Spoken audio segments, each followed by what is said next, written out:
Welcome to episode 10 of the Punk Rock Drummers podcast with Lucy Giles of Dog Party this is a fun one. and Peach Kelly Pop and a bunch of other stuff too, which you'll hear about. Yeah, no, you're right, man. It was super fun. Definitely made it easy. We get to hear some like little tales from the recent tour in Japan. Mm-hmm. Yep. And it's cool learning about her life. You know, she's so young and everything seemed to happen so fast. Yeah, You it know, was killer. like learning drums and then like on tour, Yeah, which is yeah, which is absolutely insane. I don't know if I could have handled that. So hats off to Lucy. yeah, buddy. Yeah. So what's going on I'm in the excited. world? Normally, I want to talk about things that happen in the episode, but I kind of want to I want to let I this one speak know. for itself because I think it really does. And I think Lucy's just drumming in general. It's such like a laid back swing to it. Mm-hmm. It's refreshing to hear for sure. So um, we'll kind of just get right into it. Today's episode is brought to us in part by Parkway Music in Clifton Park, New York. Guitars, drums, audio, basses is I know you I can't say it basses. This sounds Bases, weird, doesn't not it? bases. Mm-hmm. Bases. You can get them at parkwaymusic.com. Check out their reverb store. And we're gonna push what? We're gonna push some sleeve washers until Rhino sponsors us. Right. Yeah, I've got them right here actually. Sleeve washers. These are great. Go in your drums, just under Keep them the tuned. yeah, on the tension rod and keeps them tuned, eliminates some rattle. Because your drums, you're in the heat and the cold, and they go out of tune really easily. So the You go ahead too sleeve wash, easily. I know I go out of tune when I sing. Well, I start out of tune. Fair I enough. never end up in tune. Yeah, sleeve washers and also Rhythm and Roast coffee. Great coffee. Good people. Check them out. Rhythmroast.com. Yes, sir. And if you use the code Punk Rock Drummers, you get 10% off a bag of coffee, Mm-hmm. and a Christmas elf will throw it at your face. Yes. Yes. Yes, So, that's its delivery, main delivery service. yeah. So enough of us. Let's get into the interview with Lucy Giles. Episode 10, season 1, coming to an end. Let's do it. Yeah, buddy.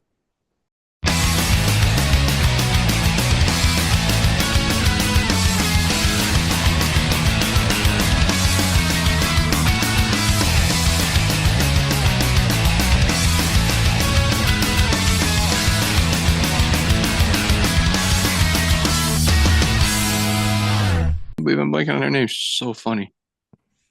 I always liked Kids in the Hall. Oh, hello. Hello. How are you?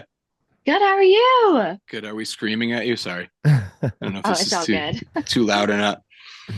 We were just discussing Reno 911, the state, and Kids in the Hall.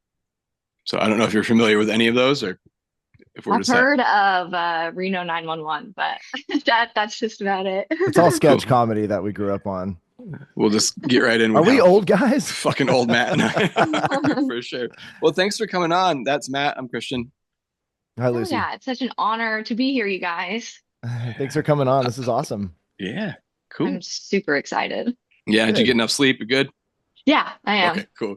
The time zone thing keeps messing me up too. Where I'm Yeah, like, is Christian it screwed up on noon? the time. Sorry about Oh that. man. That's why All you have good. two Zoom links. Well, you don't have to apologize to Lucy. It was more I owe you an apology for making you hop on an hour early, and we're sitting here like, yeah, it's 9 o'clock where you're at. Oh yeah, I saw that you sent the email at 9, and I was like, I hope he didn't think that it was at 9, but It No, happens no, when it's you have just someone on the West Coast and I'm in Central Time and then Christian's on Eastern Time. yeah. Things get a little weird. So, but we just talked to Yuri of MXPX and it didn't happen. So maybe it was because I set that one up. yeah, and definitely. I mean, I, let's see. I dropped out of high school halfway through 10th grade and I'm 44, so it's been a while since I've had some good schooling. So I just get on Google enough and I'm like, what time is it in California? And then I go from there. So that's the way I enough do about it. this is not about my lack of education. This is about Lucy. So, should we jump right in? Let's do it. Yeah. I'm going to assume here that you probably grew up in a pretty musical household. I did, but it's a little bit different because both my parents, well, neither of my parents are musicians. They just really like music. So that was kind of like the thing. My dad is so like obsessed with music. He always has it playing. And so growing up, it was just always there. And he's pretty like, into the music scene. And so I was always listening to like really cool bands ever since I was young. So What was your first? Do you have like a old like childhood memory of like the first thing that you remember? yeah, one of the first like big musical memories of mine was sitting in the back of my dad's car and hearing this song, and it just blew my mind. And I was like, Dad, who is this lady singing? And my dad was like, it's no lady, that's Jack White. It was the White Stripes. The song was My Doorbell, and I was just like, it was crazy to me. And I've just been hooked ever since, really. That's crazy. Wow. Yeah, we are old. Anyway, I know. I was so thinking, like Aretha Franklin or something much older or something. That's where my brain was going. Yeah. I do love that childhood innocence of like not knowing. I remember thinking Geddy Lee was a woman for like Oh my the gosh. longest, but at least I feel like that's a little a little understandable. So you grew up playing with your sister? I did.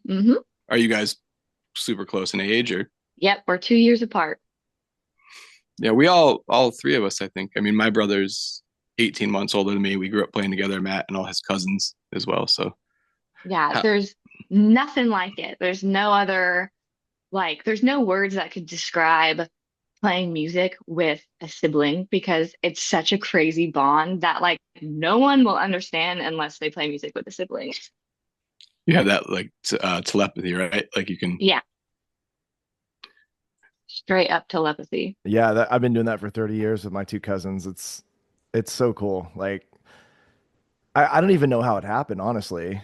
And we're not we didn't really come from a super musical family. It was more singing, I guess. Okay. My dad played guitar a little and but for some reason the three of us were all similar in age. We all I mean, it's been 30 years we still play together and it's crazy. Like I don't know. It's like almost it almost makes you feel like you play tighter together for some reason. Yeah, That does that make sense? yeah, totally.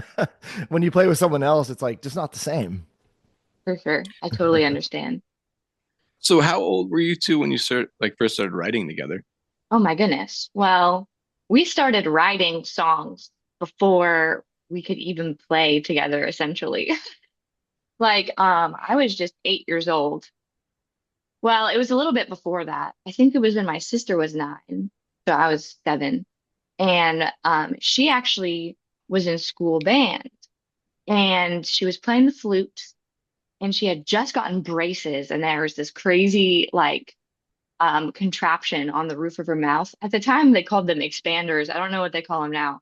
But Torture? every day, my dad would have to go in with a key and like adjust this thing because I don't know what was wrong with her mouth. Maybe it was either too skinny or too wide, like the roof of her mouth. But anyways, because of that, it was really hard for her to play the flute because the way that the air moved out of her mouth was different every day.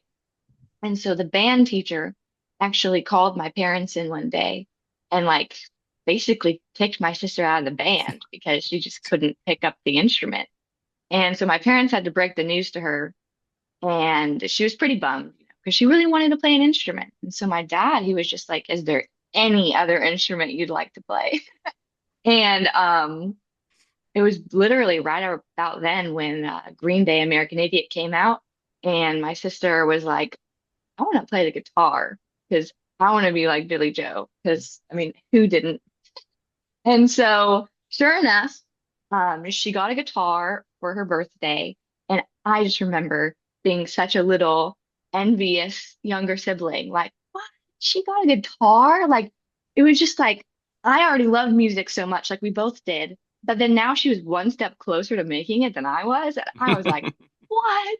And so once she got the guitar, she was like, I'm gonna start a band with my friends and like you can't be in it type vibe. Because I didn't know how to play anything. And so If I may step in here, I have three daughters, so yeah, I know. But continue. I was just like, dang. And my sister, she started writing songs right away. Like my sister is so cool and smart and intuitive, and she's always been such a good songwriter. And I just remember her writing like this banger song when she was just 9. So then I tried to do the same, I get my little notes, lyrics. Like I didn't play anything though, so it was hard.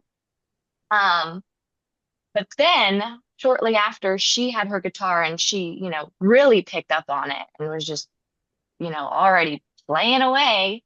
Um, my birthday was coming around and my dad was like, might as well get her an instrument. So one day he was driving around in our neighborhood and he saw a garage sale. And sure enough, there was a drum set there. And he picked it up for me and took it home and he set it up. And it's really funny because it's set up completely backwards. And there's a picture somewhere online of it, um, of me. I think it was for my 7th birthday, and got my drum set, but I couldn't play it because nobody would um would accept me for lessons because I was like too young, and I was also, a young girl, and that kind of like freaked a lot of these guys out. They're like, I don't want to teach her how to play the drums for some reason. So I had to wait until I was 8 and I finally got in to take lessons. And it was pretty much like, we all start doing rudiments on the snare. I was just like begging them, like, please, please, please, I want to play the drum set, please. And I just remember like going into the lessons and always just looking over at it, all set up, almost like, spotlight on it. And like, I was like, that's where I want to be. And I remember the day where he was like, okay, let's go over to the drum set.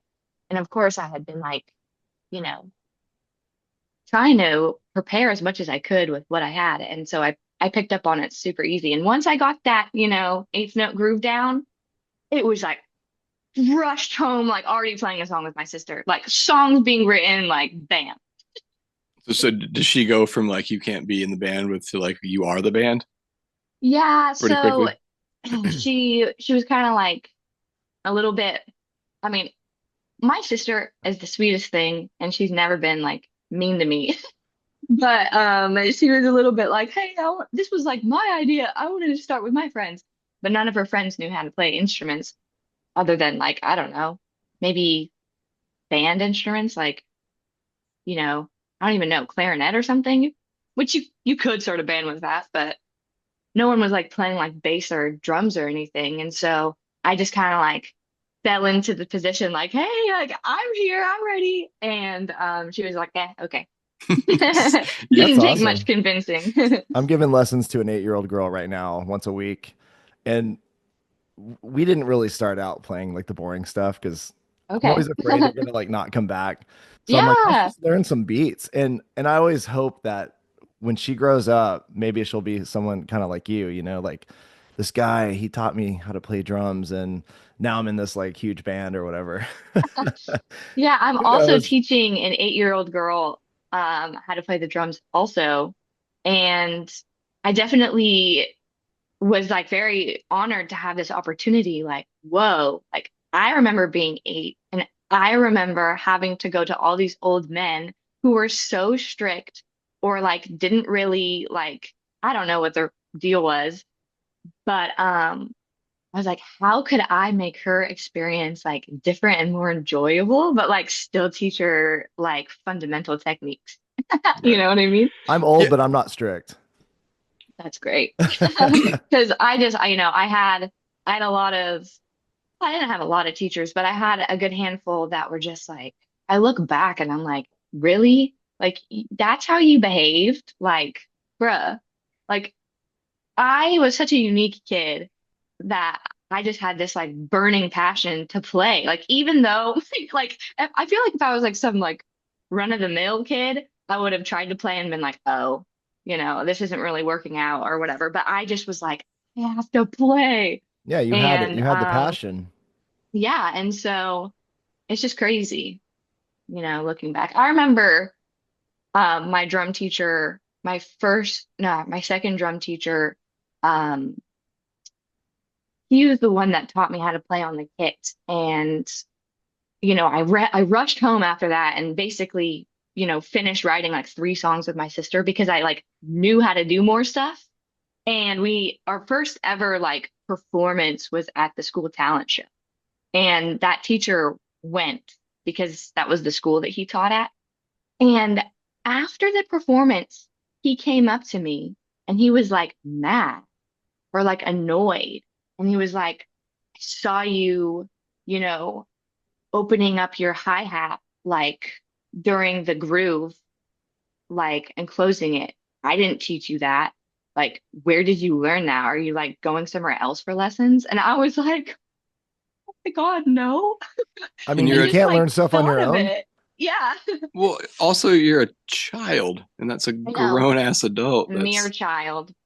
And so I think about these things and I'm just like, dang, like I would never do something like yeah. to it, you know? My oldest is shown interest in playing my 13-year-old, but it's weird. Like she had lessons when she was a little bit younger, and I would just hang out there at the shop I've been going to my whole life. But she'll come downstairs and just sit behind my drums, and it's so aggravating. She'll just play them, and I'll show her like rudiments, and she'll invert them and do them in like triplets, and there's just all Whoa. this natural talent. But I'm like, oh, try this, and she's like, I'm good, and just like goes back upstairs. And I was like, dude, I would kill to have had that, like at that age of like just knowing what to do. But I wonder Right. if there's an element of wanting to continue and just, I mean, I think all three of us and a lot of people we talked to just had that bug where it was like, this is a puzzle and I have to figure it out and nothing else matters. Yeah. It's crazy. And I wonder if we're going to see less of that.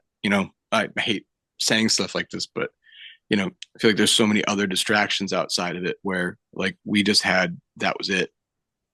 It's And there was true. nothing else. So it kind of sucks a little bit. But anyways, enough with the doom and gloom here. Do you remember what the kit was? I The do, first because one? I played it until I was 18 years old. It was a Ruther, and they're like, I'm pretty sure my kit was from the 70s, and it's like made in Taiwan, I think. But it had a crazy wrap. It was like metallic gold, like foil. So Someone it just was kind wrapped of like aluminum foil on. it didn't quite look like that, but it wasn't like a metallic flake. It was still reflective, but it was more like a solid color, like a foil kind Was of that thing. your drum kit, or was that like Yep, just one you played? Okay. I that was noticed in my a kit. I noticed in a video you were playing Ludwig. I didn't know if you Yeah, were a Ludwig person. I am. I am now. It was actually for my 18th birthday. I had been wanting a Ludwig kit for years, and I went down to my local guitar center, and like there it was, sitting there in the used section. They were charging $3.99 for the kit. And I just came in and my eyes were big, but my lips were sealed. So I was like, these people don't know what this kit is. It had painted white insides, dates stamped inside. I was like, oh my God. But there was one strange thing about the kit, and that was the first tom. Um, it was a fake, like a rep, like someone put Ludwig badges on it. It was painted blue on the inside. There was like a really weird, like flat seam in the middle of the drum. Hmm. And so I think that's why they had it discounted because they were like, oh, I don't think this is a real Ludwig. But everything else was. Everything else was stamped and dated 1966.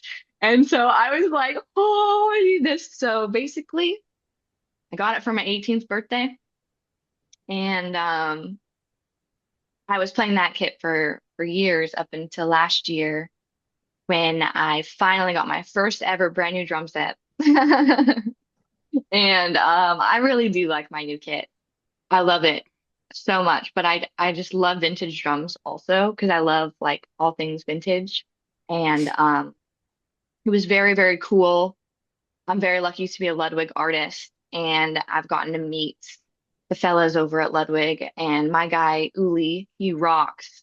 And one time we were playing a show in Chicago with CJ Ramon, and before the show, he took me out like down the street a block, and he said, "This is where the first Ludwig factory was, and that is where your drums were built."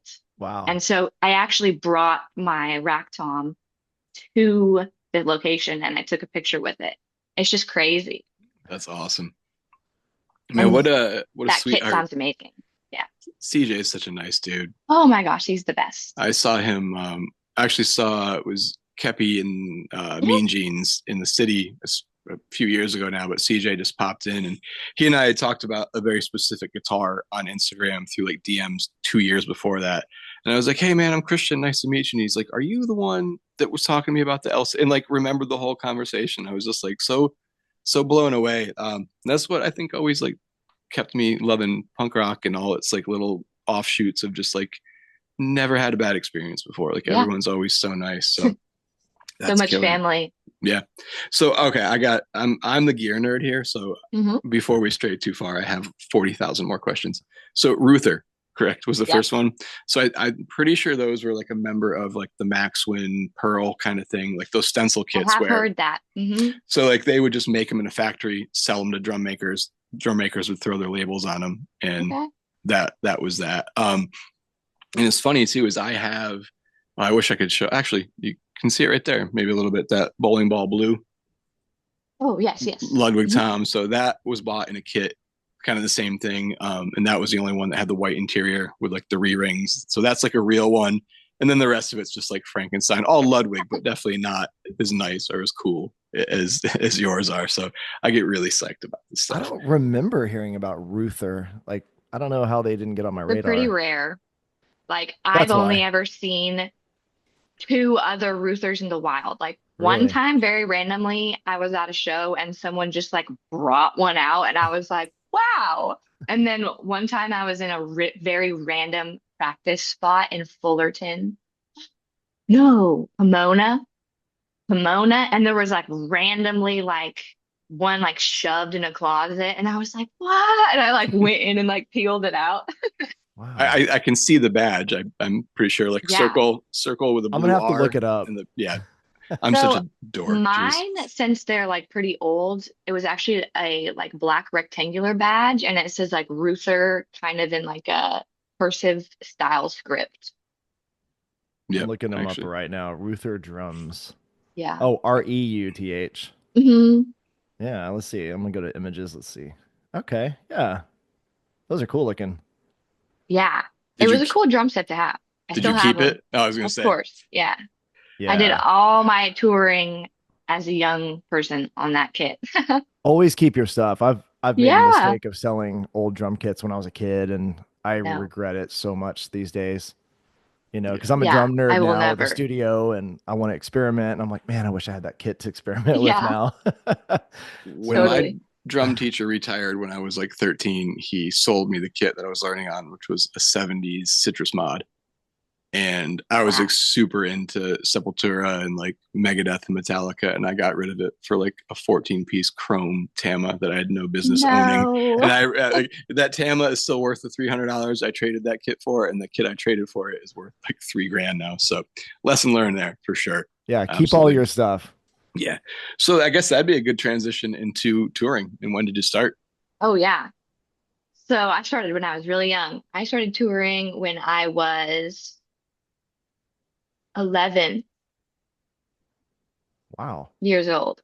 You and your Um, sister together? hmm Okay. Yeah. Is that your first band? Yes. Okay, Dog Party's your first band. Okay. First band. Okay. So So 11 years old. basically, the story goes, you brought up Kepi Guli earlier, Mhm. and story goes that there's this local show promoter in Sacramento who really believed in us since day one. His name is Jerry Perry. He totally rocks.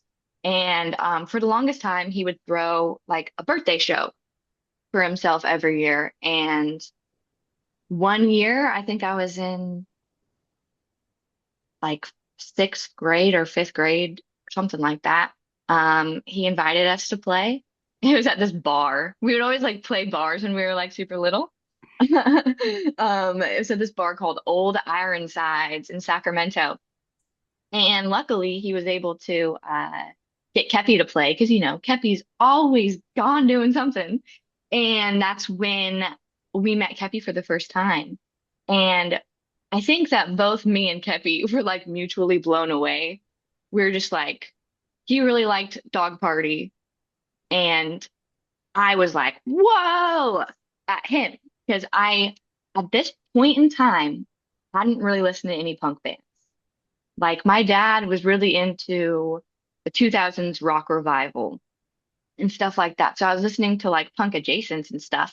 When my dad was a young lad, one of his favorite bands was X, which is definitely a great kind of unique punk band. So I would sometimes hear X, but that's about as crazy as I'd get, right?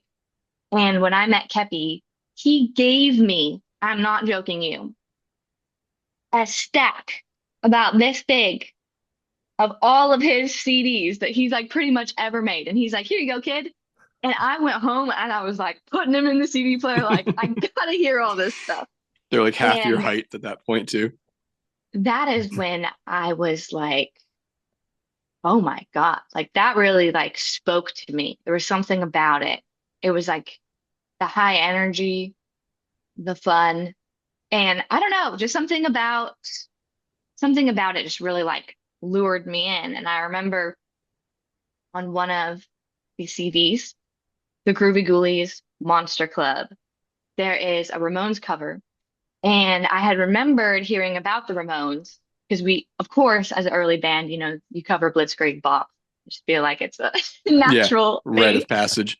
But so I had heard their cover of the Ramones on that album, and I thought, oh, the Ramones. This is another band that I need to check out. So I remember after that going to my local record store and grabbing a copy of the Ramones' first album and buying it and taking it home and putting it in the CD player. And it was like, that was it. That was it for me. I was like, let's go. So, basically, I guess my long story, that's how I got into the Ramones, but that's how I got into punk rock and meeting Kepi. That's how we got our first tour because Kepi, we became friends after that. And he really loved our first, album that we released. And he was like, yeah, dude, let's go on tour. And he asked my parents, he was like, because we were getting serious about being in the band and we were playing, out of town shows, we were doing all this stuff. And he said, I'd be so down to taking that on tour. Of course, my mom went with us as well. Um, but I'm just so glad that my parents said yeah. And I did my first ever tour when I was 11. We went down California and went over to Arizona and New Mexico. And it was sick. And I've toured every single year of my life since then. That's awesome. Every single summer from school, we'd go on tour. And ever since that first tour with Kepi, it did not take long until my sister and I were asked to be his backing band. And then, we toured Europe twice. We toured the United States multiple, multiple times. And it was that really made me into the drummer that I am today. Hell yeah. Opening as Dog Party and then playing with Kepi, double sets a night. Kepi is a very unique, amazing, very intense person. You think that there's days off when you play in his band? No. Know what a day off was until was like I I was mean, like this, 18 until like kind of my sister and I started booking our own stuff and booking our own tours. And then we kind of had a couple of days off. And at first we were like, this is weird. We have to fill it. But then for a while we were like, oh, this is kind of nice sometimes. I mean this in the nicest way possible, but I've always thought of Kepi sort of like the Peter Pan of punk rock, but also Oh, like yeah. a little bit like Elf. Like he would just eat maple syrup and Yeah. spaghetti and like, Oh, yeah. yeah. I can confirm because I spent a lot of time with the guy. Well, and how cool is that to have supportive parents like that, like I Oh, did. yeah. It's the best. Like my dad, he he's really into sports, but I say that not like football and stuff. He's like into cycling. And he's just really into just, I don't know, like I guess the cycling world is really unique, but just like the passion that exists within sport is a very unique thing as well. And there's adjacent, similarities to music. And so my dad has always viewed my sister and I playing music like a sport. And so, you see all these other parents going around and they drive like across states to go to like soccer tournaments with their kids and stuff, or they do, X, Y, and Z to ensure that their kid is like, playing their sport. And my dad kind of viewed it the same way. Like he'd get a lot of judgment from parents, I think, in our schools because we were like in fifth grade playing bars, you know? But my dad didn't care. He Well, was like, my kids are passionate about this and yeah. I want to support them and help them, So Well, it's been amazing. I was curious though, like, you bring up sports, and with sports there's a lot of training and that goes Hmm. on and all that. And you go from, how old were you? 11 or 8 when you started playing? Yeah, And then when you started touring, you were how old again? 11. 11. So there's like 4 years where you're trying to like build up your stamina, and you go through Yeah. like getting calluses, and you're bleeding on your snare drum, and and you're getting cramps in your legs and all that stuff. What was that process like? How did you get to where you could play a full set? I remember when I first started, I couldn't play a whole song, let alone a set, because it would just wear me out really quickly. And then over time, I built up stamina. What were some of the things you did? Um, so when I was 8, like we pretty much started playing like shows right away. Like it was pretty crazy. We had a family friend who was in bands and he had kind of heard that my sister and I were playing instruments and he came over and he was kind of the one that helped orchestrate us playing together. Like he came over and by the end of the night we were playing Surfing USA by the Beach Boys. Yeah, But one of my favorite bands. yeah. So it was really nice to have him as someone to look to for like questions and whatnot. And also, he got us a lot of opportunities. Like, we had only written 4 songs, and he was like, I got you. It was our very first show. I got you a show opening up for Agent Orange at this crazy dive bar in Sacramento. And my sister and I were like, let's go. And so I think what I'm trying to say is I started playing so early on in front of people that I think there was a lot of just adrenaline from like being nervous about it. And like, I don't know, playing dog party sets, I was never tired or anything. Like I could always, get through that just fine. And I don't know if that's just because I was so young when I started that, sometimes for young people, it's just like you just do it. And then older people are like, what the heck? How'd you just do that? And you're like, Right. I I was don't know. 14 when I started playing. I was young, but I was much Yeah. older. But I will say that it got a little bit more intense when I started playing in Kepi's band as well. Then I was playing 2 sets a night. That's kind of what I was getting And at. It gets the more intense. style, the style of the drumming is different. So in Dog Party, there's only 2 of us in the band. So, the rhythmic, drumming, there's just a lot more like, I don't really know how to describe. I will tell you how you play Yeah. drums because I noticed too. Well, no, um you're like an amazing accent drummer. Like Thank you you. you really accent the riffs really well, and I think with the lack of a bass player, that's important because if you just played those driving drum beats like you would with Kepi, the song wouldn't have that same vibe. So there's a lot of Right. open. Hmm. Yeah. So, anyways, sorry.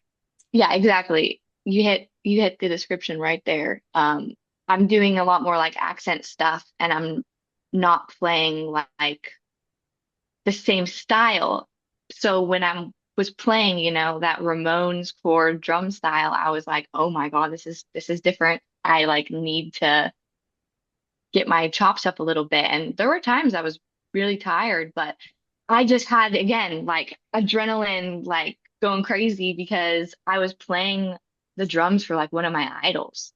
Like once Kepi gave me his CDs, I was listening to him like crazy and I became a humongous fan. And it was basically like a year window before I got in, I got the opportunity to be in his band. But it was crazy because I knew his catalog inside out and he could call out a song and I could just play it. Because I like, his songs are pretty simple and yeah. But I would say that the biggest, moment where I was like, oh, dang, this is actually kind of crazy and hard to keep up with stamina wise was when I started playing the drums in another band called Pets. And then all three of us would tour together. So then I would drum in three sets a night. And I was only 15, but there were times where I was just starving. I was starving all the time. I'm like, I need to eat something. It's such a workout. The Yeah. cardio is just Oh my gosh. And insane. I remember the day that I almost died. Not really, but we had done a full US tour. We were gone for over 30 days, no days off type vibe. And our very last show of the tour was in Portland, Oregon. And we played a matinee show at this place called Katie O'Brien's. And they asked us, oh, do you also want to play the evening show? And Kepi's like, yeah, let's do it. And so I played 6 sets that night, and it was the last show of the tour. I was like, I cannot survive this, but I did. And Like, it's moments like that that, shape you into a musician. Yes.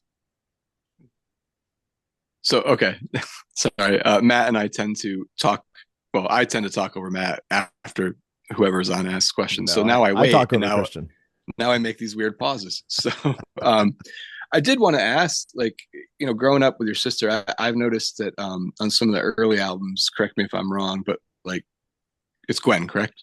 Mhm. Yeah, she did more of like the lead vocals in the beginning, right? And then kind of Yeah. as things went on. Like what's the writing process from back then versus now? Yeah. It has changed quite a bit. Um, Way back in the day, we just had our band room was just the living room. My parents were chill with me having my drum set up in the living room, and we'd have like dinner, and then after dinner we just like play together. And my sister would just like play some chords, and I would start playing the drums, and I would just start singing, you know, like over what she was playing. And sometimes she'd be like, "Hey, I wrote that guitar part. This is my song. You don't get to sing it." But I was kind of like a song thief. So I think that that's kind of the progression into like her singing more at the beginning and then me kind of like grabbing all of her awesome melodies. But then so we basically write a lot together because I didn't know how to play the guitar when I was younger. And so I'd have to have her to write songs, really. But then I learned how to play the guitar. So then I started writing songs like by myself, and then we come together. There's always been a strong collaborative element in the band. Since it was there since day one, I like to maintain it. And it's been slightly difficult over the years because, like, my sister left for college, and then we were living in different places, and then I left for college, and then we were living in different places. And then um, basically, since the pandemic, we've been in the same town. And so like that's been really cool again. So, but like I'm trying to say that yeah, basically since I learned how to play the guitar, I was able to, come forward with material. But at the end of the day, I still like a collaborative element. So I'll bring my ideas and we'll sit down together and iron some stuff out. Nice. So you started playing and singing at such a young age that was probably second nature. Like Hmm. I mean, I can't really sing well, but like it's so hard for me to like be able to turn off my brain, keep the drums going and have any sort of melody. Yeah. So you just trained yourself super young. I think that my drumming in particular is a little unique because I've always sang and played. Um, that's how I learned. So again, it comes second nature, but also I kind of think of myself as more of like a songwriter, like first. I'm like primarily thinking of like the song and like I'm kind of like a drummer like secondary. Even though that's what I'm doing. So it's been really fun as I've gotten older to play the drums for in other bands because that's when I get to be a drummer fully. I'm like, whoa, this is like different. So that's a very unique experience from a lot of drummers. Um, but yeah, I don't I know just that's why, how but I I can learn. I can sing and play drums at the same time, and I've never been a singer. I can just do it. I don't That's awesome. understand. I don't understand. But yeah, but being in different bands, I've known people who just played in their garage and then they Hmm. join a band and it's like they have no idea like how to work with other musicians or how to maybe read a bass player and play their kick to the Yeah, bass or whatever it may be. But yeah, growing up and playing in bands and going to different ones really shapes you and teaches you so much. And I'm glad that's what happened with me because I didn't want to be one of those guys that just played in the garage and had no idea what to do whenever I was in a band situation. So I'm glad you were able to start from the beginning like that. it's definitely been helpful, I'd Hmm. say. And then the fact that my sister has been by my side this whole time. Like it was both me and her that were in Kepi's band together. So like we were had dog party, but then like the next thing that we did was play in someone else's band. So Yeah. we like grew like that together. And then both of us have played in other bands too. But just I think that like those first two big steps, like playing just ourselves together in our band and then also playing together with someone else. We both learned it at the same time, but we had each other. So we had our sibling, telepathy going on, but we were also working with someone else. So when you're writing a song, are you writing are you writing it more like with drums in mind? Like I feel like if I'm not a good songwriter, I feel like if I wrote a song, I would be like, yeah, it would be like I would think about the groove, like the beat Hmm. first. Is that what you do, or is it more of the melody and the like the kind of like the uh Yeah. It is more so the melody, I okay. would say for me. Um, and then I have that type of brain where you can like see stuff very vividly, like in your head and hear stuff vividly. And so I can always kind of like, I have an idea of like what I want it to be like. And so sometimes the hardest part is kind of getting that out. It's like, oh, I hear it in my head, but I just, I'm trying to get this out. But yeah, it's mainly more so like I write the melody and then I write the drum part to it. That's awesome. Yeah, I think you're a true songwriter. Thank you. That's what it sounds like to me. I think if I tried to write a song, I'd be like, yeah, let's start with a cool drum intro and then, it would all be about drums. So I think it's cool that you can turn that off being a drummer and focus more on the song itself. Hmm. So how did you transition into playing with Kelly Pop? Yeah, Peach Kelly Pop was super cool. Oh, it's Um, we it's me and my oldest, especially when I bring him to school. It's like, was it Dog Party, Kelly Pop? There's a band called Peach Fuzz that she really likes. She's oh, a cool. I've heard of them. huge Smoking Popes fan too, and Oh, yeah, it's amazing. a trip. But Absolutely amazing. anyways, I digress. Sorry.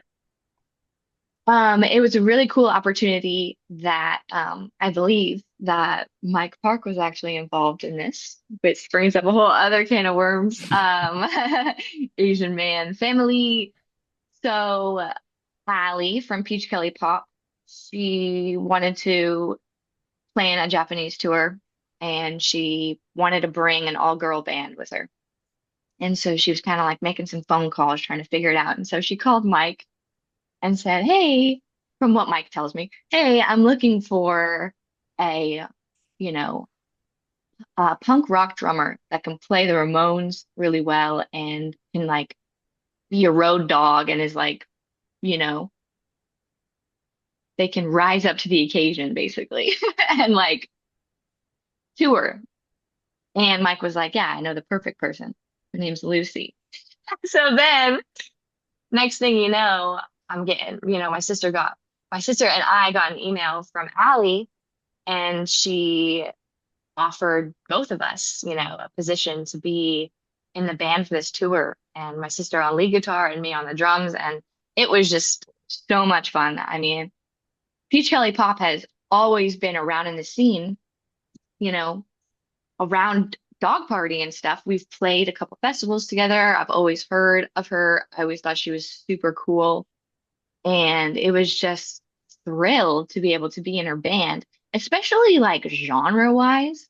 That is like my bread and butter right there. It's like really kind of hard to explain the Peach Kelly pop sound, but it's like very Ramones core.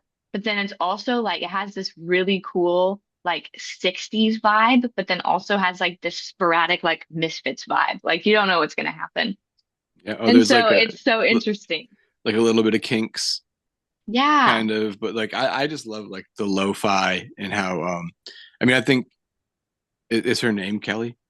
It's Allie. Allie. Okay. So but I feel like she's really good at like letting it breathe. Like there's just some stuff that has just a tambourine instead of like a full kit. So I think the way that she writes her stuff is pretty interesting too. So It's um yeah, it's extremely interesting and it's very inspiring. And it's pretty like unconventional from like the norm. And I feel like since I've been writing songs since I was 8, some of the stuff that I've done is pretty unconventional. And so I really like related to that. And I just thought it was so inspiring and like it was just an honor to play. I had the most fun. yeah, We get to play more. I saw some little like Instagram highlights from Japan. It looked looking awesome. Any crazy stories? Um, it was just like the whole like it's kind of hard to explain, but every single thing about Japan is different than it is here. And so it was just nuts, like being in such a different culture and like being able to like rock. And like Peach Kelly Pop has an audience in Japan. And so people were like really excited that we were there. And like that was awesome. And, Japanese people, they love music and they love to have a good time. And so that was really, really fun. And I would just say like the craziest thing about it was the musicianship of the people in Japan. It was just like every single person was like mind-blowingly crazy good at their instrument. It was just like, whoa. And then another thing I thought was cool was I don't know if it was just like the way that the shows were billed, but there were a lot of girls that were the drummers of the band. And that's just something that you don't see as often in America. And it was like every show there were like a handful of like other girl drummers. And I was like, this rocks because they all shredded. It was crazy. It Where you're was like, we're like this rocks, but also I'm gonna sink into my shell a little bit of how a good. little bit. Yeah. I'm like, dang, this is cool. Well, Japan's always had like even like their like thrash and death metal and grind, like Hmm. they've always had a crazy like good punk scene just out Yeah. across like all the little subgenres of it. So that had to be cool. It's really cool. I'm hoping It to get was, out there one day. I've heard you good things should. about it. Yeah. Yeah. The closest I'm going to I'm playing in Belgium this summer, and that's the first time I'll Oh, be that's in so Europe. exciting. So think Congratulations. I'm really excited about that one, but I've been just so like I went to Canada last year and that wasn't anything different. I feel like Belgium's going to be like completely Yeah. different. So I'm excited about it. It's going to be nice. And Texas boy, I might feel You, very out of place there. I'm playing a couple towns over in like a few months, so Hey, it I doesn't know matter. so much to boast about it. I mean, I did take a 15-year break from gigging when we started the family and stuff, so Well, it is Lucy's cool. never taken a break. I know, No, but to never.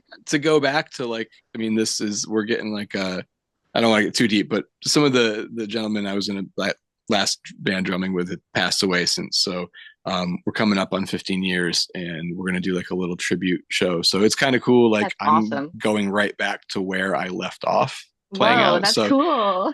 I'm nervous as shit too. I'm not gonna lie. But Yeah. anyways, this is not about me. Um, I did want to ask you about Bullet in Disguise. Oh, yeah. Um, I love that song, first of all. Thank you. And I guess this actually doesn't have a ton to do with drumming, but it's Wanda Jackson a little bit of an inspiration vocally. Oh, most definitely. Yep, I I could hear like, remember the very first time that I ever heard Wanda Jackson was on a cassette tape because I'm a big cassette person. Uh, and it was Fujiyama Mama, which we actually cover on our album Hit and Run. And I just remember like it was like time stopped.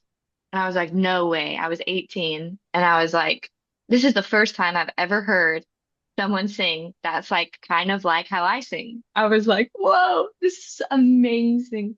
But I love her. yeah, I think I heard it a little bit. So this was obviously after that point Hmm. when you, yeah, that song's killer. And I love like you kind of get that little like, I don't know how to describe it. I think Wanda always had I call almost like a wind up growl, like Yeah, before she starts. Her cadence was just so killer, and I love seeing influences coming from every direction. You know what I mean? I've for always sure. loved the aspect of punk. Like, didn't grow up in that time period at all, but I liked like the early New York City description of punk, where it was just all the fucking weirdos, and it wasn't Hmm. like a everyone was just kind of different in their own ways, and it wasn't such like a straight down the middle like this is what it sounds like and looks like. And Yeah, I love that you're able to pull from multiple different genres of music, and the thank fact that you. it's like prominent too is pretty killer. So fuck yeah. Thanks. And then the drumming on that song is just like more of that accent drumming. Yeah, thank you. For that one in particular, I mean, it was kind of, I wasn't like fully thinking, it wasn't in the front of my mind, but one of our most popular songs is called Lost Control. And that's another like really very accent forward style of drumming. And, there's some growling in there as well. And I kind of was thinking it would be cool to write a song that was kind of similar to that, just bringing some more elements like back in. Because I thought for a period of time I was getting a little too melodic and I wasn't really, yelling as much. And I just love doing that. So that was definitely in the back of my mind when writing Bullet in Disguise. Um, and so, yeah, once I wrote the song, had the melody down, I was very excited to get on the kit and flesh it out, but it was pretty much a no-brainer there on what I That's wanted sick. to do. So that one is pretty. Was that like kind of, well, for lack of better terms, like sort of your song? Yeah. That's awesome. I love how you two can write like that. Like that was a. Do you guys ever like fight over this stuff? And Um, I mean, not like I mean, my brother and I would pound the crap out of each other, but no, we don't really fight over anything. I would say like sometimes there's moments where my sister's like, I don't like that lyric, and I'm like, well, I don't like that lyric, of her song, but that's about it. It's not really, I mean, my sister, like, her songwriting style is really unique also.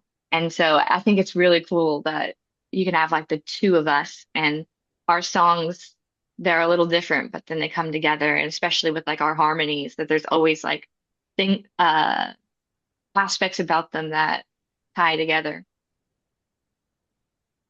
That's awesome.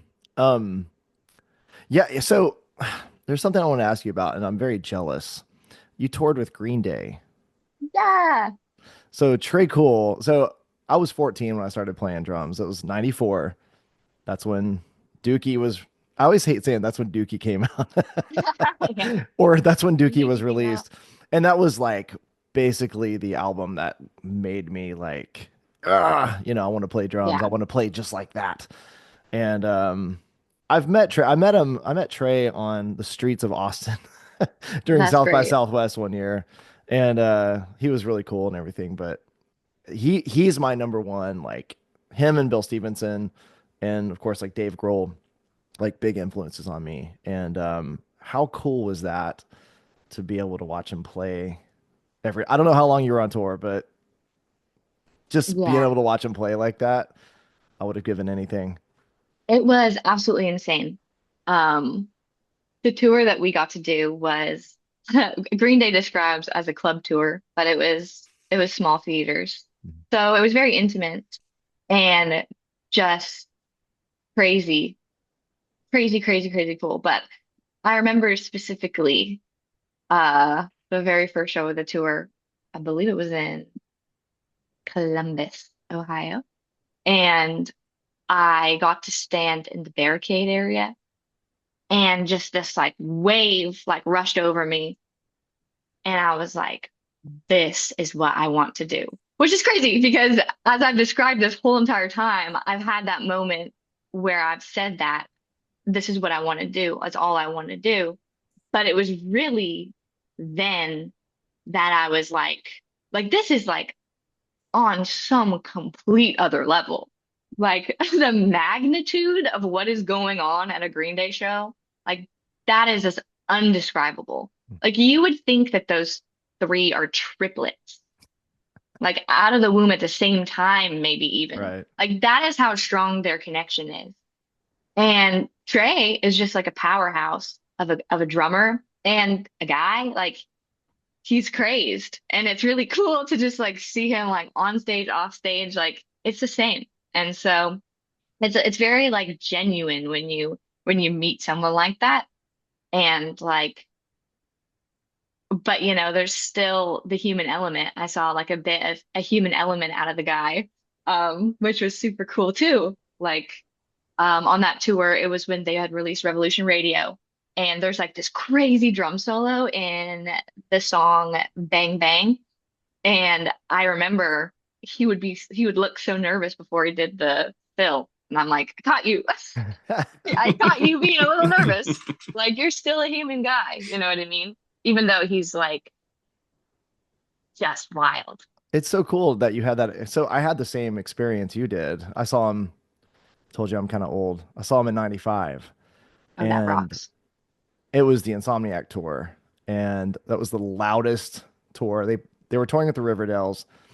And I just remember my ears rang for like a week after that. And I was 15 and I had just gotten a drum kit like the year before. And that night changed my life. Like it was very similar to what you had, because you had your initial, like you said, but then you Yeah. see a band like Green Day. And I Hmm. saw them when they were young, you Yeah, know. that's really cool. I mean, every song was like three times as fast as the album and Yeah. it was Oh, that loud and rocks. insane. And so like that, I mean, that's why I'm here too. That's why I play in bands today is because of that show, really. So cool that you had this Magical. a similar experience. Do I lie and tell a Trey Cool story? You can. I used to live with Trey Cool at one point. We had this really cool apartment together. No, um, I don't know. I was not too proud of this, but at that point in my life, I was pushing pretty hard against like everything that I was seeing on MTV and stuff like that. So we had just had, a friend with an older brother. So we had had Kerplunk before like Dookie Hmm. came out. So we knew it already. And then when Dookie came out, like, yeah, again, not proud of it, but like kind of was like, sell out, blah, blah, blah. But then like you look back on it and those dudes took like Pansy Division Yeah. out with them. And then like, and when states would say like, you can't have these, I'm not going to say the word opening up for you in Hmm. our state, they would just move on and say, "Well, Yeah. fuck you, then we're not playing." So I do like I admire that early what's the word I'm looking for? I can't believe I'm blanking here.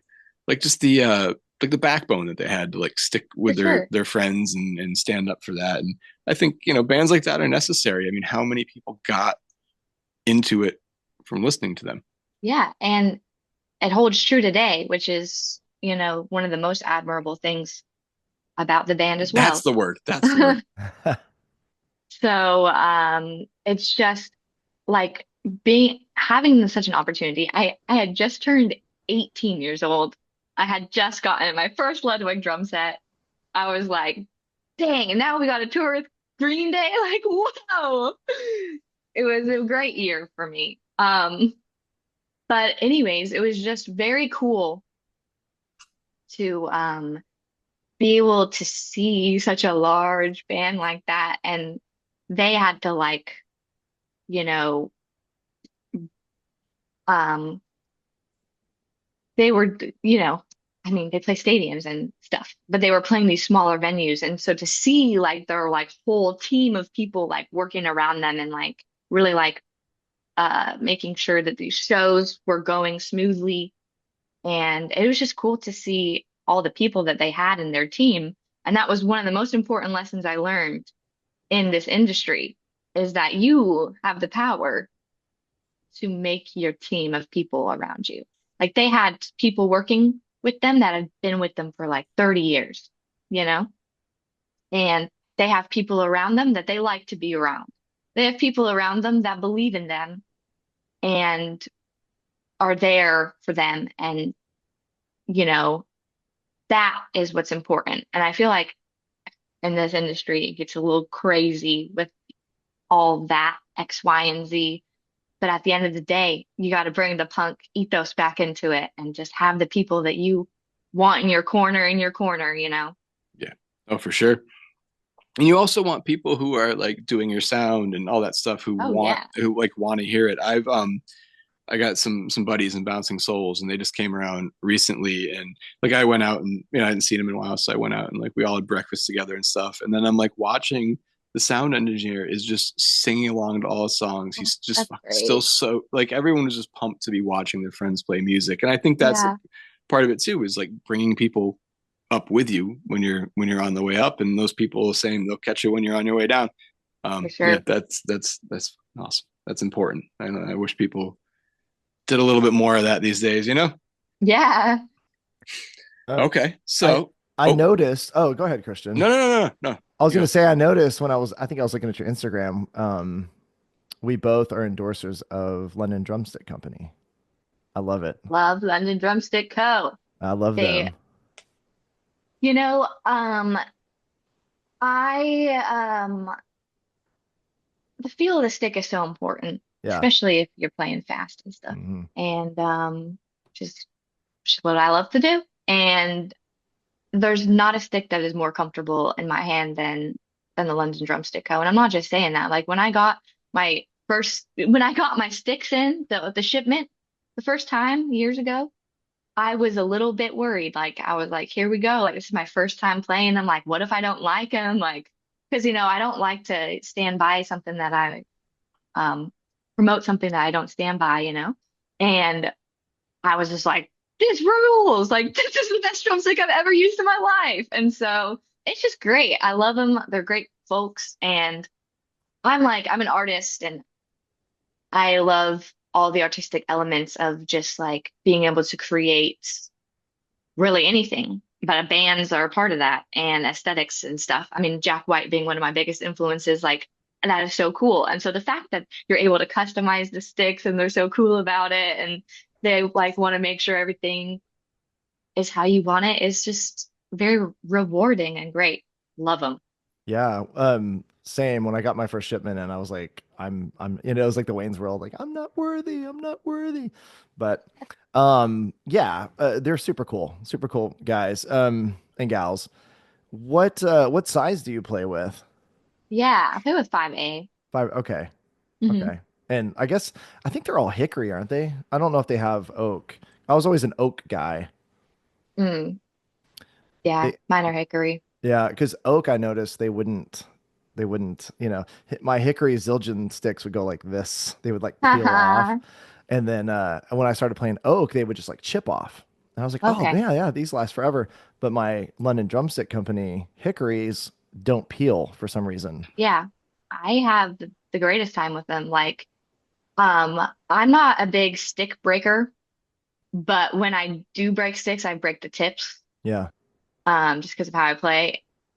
But the tips last so long on these. Like, I'd pick up like a pair of like Vic Firth or something and I'd crack off the tips like with one show, but not I don't know these. what they do to their sticks. I mean, my London Drumstick Company sticks last a long time, and Yeah, mine do too. I'm really And they surprised. they don't have that like disgusting lacquer that they put on drumsticks. Yeah. They're like they feel good in your hands and like I don't get blisters when I play with them. Like Yeah. normally when I play with a brand new pair of sticks, if it was like Vic Firth or whatever, which is what I used to use, I would get these crazy blisters on the tops of my thumbs. And it just hurts, especially when you're on tour. You can't have blisters on your thumbs. But I don't get blisters with London Drumstick Co. And I don't know why. I think it's just because they don't use that like sticky lacquer that Yeah. they put on them. It's probably a lot of factors. It's probably that, and maybe they're better balanced for you. And Yeah. I don't know, but I mean, my hands are full of calluses from Hmm. just last 30 something years. But yeah, I haven't had now that you mentioned that, I haven't had any new blisters or anything since I started playing with Yeah. those. So maybe you're onto something. Well, I They can't rock. wait to get mine, Matt. Hey, Yeah. You hey, got to get them. I'm having some made that says punk rock drummers on Oh, it, and I'm yeah. sending you some. So it takes them a while to get I think back he with was me. talking to you, Lucy. Not we'll send some to you too. Oh, hell yeah. Heck yeah, Not yeah, I'll maybe. get some. So I play. I don't. I'm not going to say the name of the company, but I played the same sticks forever, and recently stopped because I had the butt end of the stick blew apart. Like I've never had that happen before, and it just like it grabbed my hand, and I was like trying to Oh, shake the drumstick off. I'm sure it was like again probably like a 1 in a million chance of happening, but the blister that left behind, I was like, I'm done. that sucks. We're done here. So I'll hold off on mentioning any other drumsticks until London endorses us to for the podcast. So Yeah. that'd be cool. Sorry, I do apologize, Lucy. I don't know. I have 3 kids, and if my phone lights up, I have to look at it in case it's a Oh, school or something. No, I just don't want you no to think I'm like worries. dreaming. Oh my god, I can't wait off. I just want to make sure there's no like your kid just puked again, which is seems to be every other month these past couple. Oh I my have gosh. I have an 8-year-old daughter, and it's funny because going back to drum lessons, she's very jealous whenever the little girl comes over for drum lessons. She's also 8, and so she comes out there and just Uh-huh. kind of stares and glares at me, the whole time. And then afterwards, she's like, "Can you give me a drum lesson, please?" That's the only time she's interested in like getting drum lessons is after that little girl leaves. That's funny. Well, Love it. I will ask. I don't know if this is a strange question, but I've definitely asked it before. I know that you have a very long catalog, and Hmm. I know that you started playing super young. If you could go back in time, would you, or if you could, would you get rid of one song? Like if you could just delete a song from your catalog, is there anything that you're like, oh God, I can't believe? Um, it's I hate to be negative or anything, but to be very realistic, there's not a lot. When I look back at our first record, I wrote those songs when I was in fifth grade and some earlier, and I'm like, wow, these are like good songs. And for a while growing up, I was like a little embarrassed about some of the catalog because I was so young, and like it's hard when you're trying to be a young adult and then people are like, or there's stuff in your catalog that you did when you were in fifth grade and that like represents who you are. But I just try to think of it more as like a cool thing, like a time capsule. I'm so happy Um, you said no. that being said, there's one song that Uh-oh. people really like, and my sister and I are both just like, oh God. And we like still get asked to play this song. And it's like, please don't go and listen to it when I mention. But it's on our second record, which is called Party. But the song is called Chihiro. And you'll play it for us right now. Ready? No, but it's just like, what about that song? My sister and I will talk about it from time to time, but we're both so like puzzled. Like, what about that song? I don't know. Was it the like the But yeah, lyric content or just the yes, way? the Okay. lyrical content is what I don't really like. Not a serious song. Yeah. It's a joke song. Or not a joke song. It's not a joke song. It's just a song. Like we were so young. It's like, what do we write songs about? That one's written about a rabbit. That's okay though. I mean, they might be giants. One of their most famous songs is about a nightlight. So, you know, That's true. What yeah. was a dead milkman? Have I tripped over the ottoman? Like, give yourself some. I mean, Yeah. I You mean, know what? I was really hoping that you weren't gonna like. I'm glad to hear that you're more proud of everything that you did, and you can accept that as like a maybe not necessarily a huge part, but that's still like part of who you are. I think a lot of people would like try to hide that stuff, but to be able to Hmm. embrace it and just accept, like, dude, you were a kid. Like, Yeah. it was still so cool what you're like. What other kids were doing that, you know? So good for you. That's There awesome. weren't many. No, that's for sure.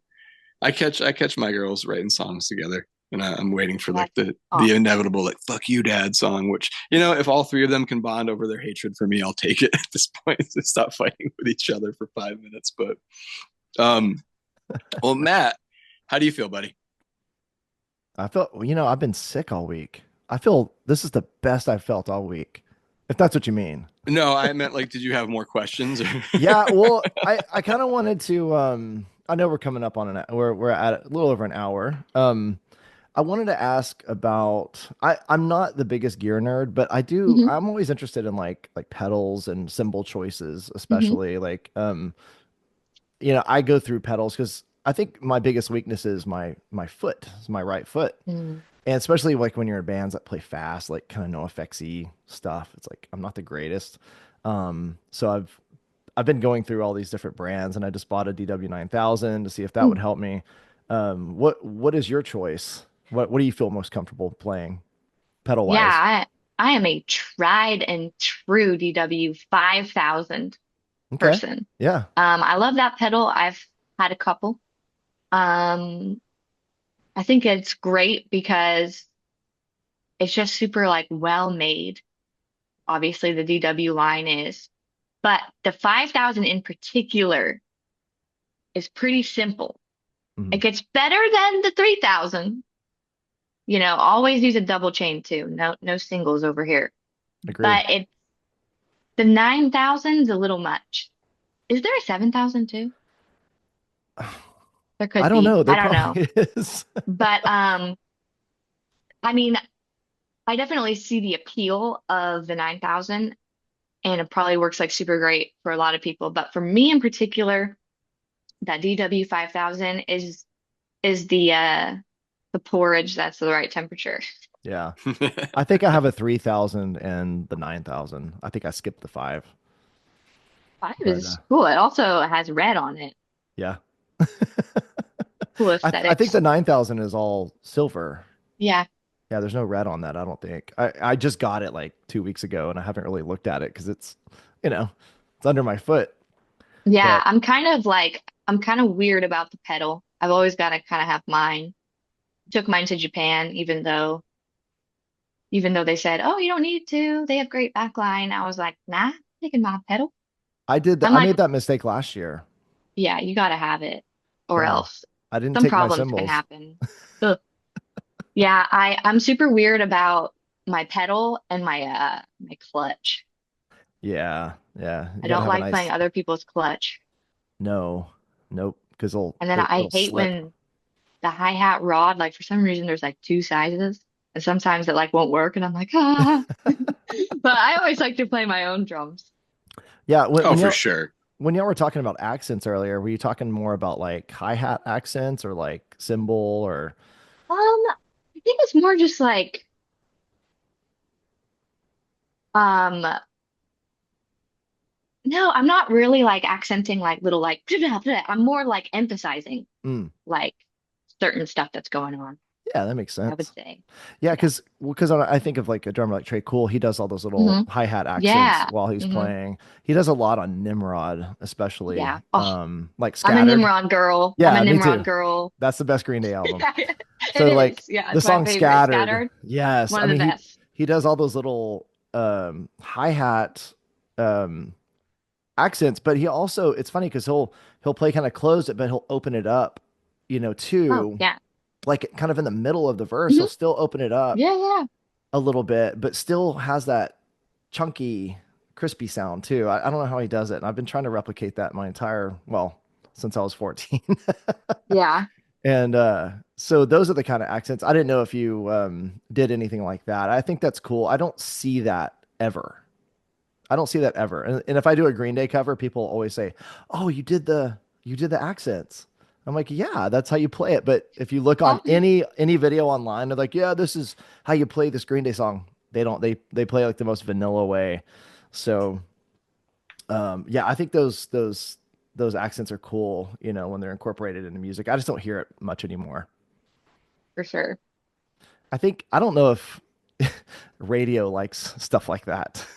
You know? Who knows about radio these days? Yeah. Is it still a thing? Not as much, I I feel don't like think. it's kind of a dinosaur at this point, you Well, I know? listen to the oldies, which the oldies now are what was playing when I was in high school. Oh my gosh, yeah. Uh, Makes me feel old. Yeah, oh yeah, we are the oldies now. That's all right Yeah. though. You know what, man? I the older I get, I keep looking at this sense of like not to get all deep and dark, but I got I got friends that didn't make it much past 15, 16 years old. So as the hair fell out and the beard started to turn gray, it's like, dude, what a privilege it is to still be able to do this stuff and still listen. I mean, music, it just all boils down to me. I'm one of those people where like, I need new tires. Oh, I'm fucking, that's three snare drums. Like I still equate everything I have to buy, groceries, everything's like, that's a fucking set of hi-hats. Like, I don't oh my know. gosh. I feel like it It's definitely true, like, yeah, it takes over. So it's great to still be doing this. So I'll take old any day for sure. Yeah. for sure. So Matt, should we Yeah, take go it for it. home? Yeah, Okay. go for it. So we usually will end on a segment called questions from my kids. So All today right. I actually I didn't look at them yet. So let's see what we get. I need to start doing this too. My 7-year-old wants to know why pink. Oh, that's a good question. Pink came to me. I never liked pink that much, but then it was right before my first European tour. I think I was like 12, 13 years old, and I was like, well, I have to be cool in Europe. So I was like, I want pink hair. And my parents, they're pretty not stoked about it, but they let me. Nice. And I just chose pink because I don't know. I feel like it just really fits me. There you go. Oh jeez. Uh-oh. No, my 11-year-old's a bit of a smarty pants. Where are my shoes? You know, I don't drum with shoes on. So, Oh, really? yeah, Oh, man. that's actually like a very deep question Like about just my socks drumming. or No, totally barefoot? Barefoot. No barefoot. blisters? No, oh yeah, Okay. I do, unfortunately. I tried that before and yeah, I paid the price. What I love about Yeah. these questions, no matter how silly they are, like no one has yet to not have an answer for nails. Yeah. In case you couldn't tell, she couldn't find her shoes this morning. I'm like, look in anywhere that you would not think a shoe would be, and that's where they are. Like one in one room, one in the other, one on her couch. Totally fine. Um, and then yeah, I think that wraps it up. Unfortunately, my oldest is a little too cool for me sometimes, so she didn't want to participate. But thank you so Good. much. It's been, honestly, it's been such a pleasure. Thank you for taking the time to talk with us. This was cool. And maybe somewhere down the line, if you ever want to come back again, I'm sure there's so much more we could cover. Yeah, I'm so honored to be here. It's crazy cool. Thank you guys so much for having me. Thanks Oh, for and being we here with us. we got a little give a little shout out to our mutual friend Scott. Oh yeah, The dude's Scott a is so ripper. cool. Yeah, I actually found Scott via the Punk Rock Drummers Facebook group. And I was like, whoa, that kid rips. And so, of course, I went over to his Instagram and followed him. And we became kind of like mutuals on there. And then his awesome band, Chemical X, is going on tour. And we set up a show together. So I'm going to I saw be that. playing with him and Hell yeah. meeting him. And it totally rules. So that makes me happy. So I created that group, the punk rock drummers group, after seeing the punk rock bass players group that Eric Butau Yeah. from Jughead's Revenge made. And Ah, this was a year ago, right? And nothing happened. It just sat there. Like nobody joined it, whoa. nothing happened. And then I guess it was about September of last year. I was in Canada and Jughead's Revenge was playing, and I was playing with my band Fire Cell. And he had mentioned something about the bass players group, like getting some steam at that point. This was last October.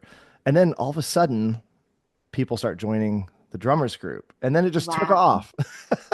That's so So I'm exciting. glad it's being used for good because that was the whole Yeah, reasoning behind it, it for is being used for good. drummers to connect. And I was like, well, the next, reasonable thing is to make a podcast. That is so true. So It's very awesome you guys are doing yeah, this. and Christian has been the best co-host, and I mean we talk every day and it's amazing. So I say bro he host. hasn't gotten tired of me yet. That rocks. Well, So I wanted to bring him up too because he's just a good dude. Like Yeah. he's like I love, and I hate saying shit like this because I know to an extent numbers, but seeing younger people, especially that started so young like you and he did, that are bringing like a bit of a fire back into it is awesome. And I don't know if you guys could pull some strings, but I think you should get that young man an endorsement. Get him some Yeah. drumsticks too. I mean, I'd love to see it. He's so cool though, and um, exactly what you guys are saying. Like when I saw his drum videos, I was just like, wow, like this is something that's very special. And there's not a lot. I mean, you guys know, like we all see a lot of drummers every day, in the line of business that we do. And there's some of the drummers you see that have this like magic to him. And Scott is one of those people. So I'm very much so looking forward to seeing him drum in real life. Like, whoa, it's gonna be Probably so won't be cool. disappointed. And he's inspired me. I've thought about the idea of making some drum videos for a while, but I'm like kind of shy and I just need to get over that. I I think love it'd the be fact cool. that like you're shy, but you've been playing in front of it's so funny of like when the camera's on you, like you get Yeah, more shy than you do when there's I do. thousands and thousands of people watching. I hate that the same thing. That was actually one of the hardest parts of starting this was like one of the two of us usually have to watch and or listen to make sure everything went. And I'm like, oh, my own voice and my face at the same time. Yeah. Like, Matt, you watch the videos and I'll listen to the audio. How about that? I can't watch. I don't watch these because I hate the way I talk. Does anyone like the way they sound? I don't think so. No, not at all. Maybe. But anyways, we won't keep you any longer. And I'm sorry to go off on that little tangent. I feel bad now that I talked about Scott at the end of your episode, but No, that still. I was hoping that would happen Okay, because cool. I think it's great that he plays with his sibling too. And like that just rocks. Yeah, And we got he's to so interview him. passionate about it. Yeah, I heard He's the awesome. interview and I thought it was really, really cool. Well, thank you. I Well, appreciate thanks. it. Thanks for listening. I appreciate that. Yeah. Awesome. Okay. Well, we'll let you get back to your day. I really appreciate your time. And Matt, I'll apologize to you one more time. Sorry for fucking beefing the whole time zone thing. I We'll think let I you did it handle that already. part from I now did on. it Yeah, once. Yeah, it's going to that's all right. happen when you're dealing with multiple time zones. So, Right. Well, I guess Lucy, before we wrap up, is there anything coming up that you want to promote? I mean, this will probably be a few weeks before it comes out, Yeah. but Well, actually, in some very exciting news, my sister and I got asked to play Buddies Fest. oh, And John Snodgrass, is that? yeah, Yeah, yeah. exactly. He's a And friend of mine. so, yeah, big friends with John. John totally rocks. But this festival is very, very cool because I mean, it's kind of celebrating John and like all of his friends, but all is playing, which Mm. that's very exciting. So there's just a lot of like great, awesome people and bands, and it's so cool to be able to be on such a cool bill. So that's coming up in July. July 11th through 13th is the Buddies Fest, and my sister and I will be um on tour around then, getting out to the festival. So we'll be posting dates shortly. But yeah, that's what we have cooking up for y'all. Very cool. Very awesome. cool. All right. Well, I guess that wraps it up, Lucy. Thank you so much again. And maybe we'll run into you in the future. I hope so. Thank you Awesome. guys. Thank Thank you. you, Bye bye. Lucy. Bye.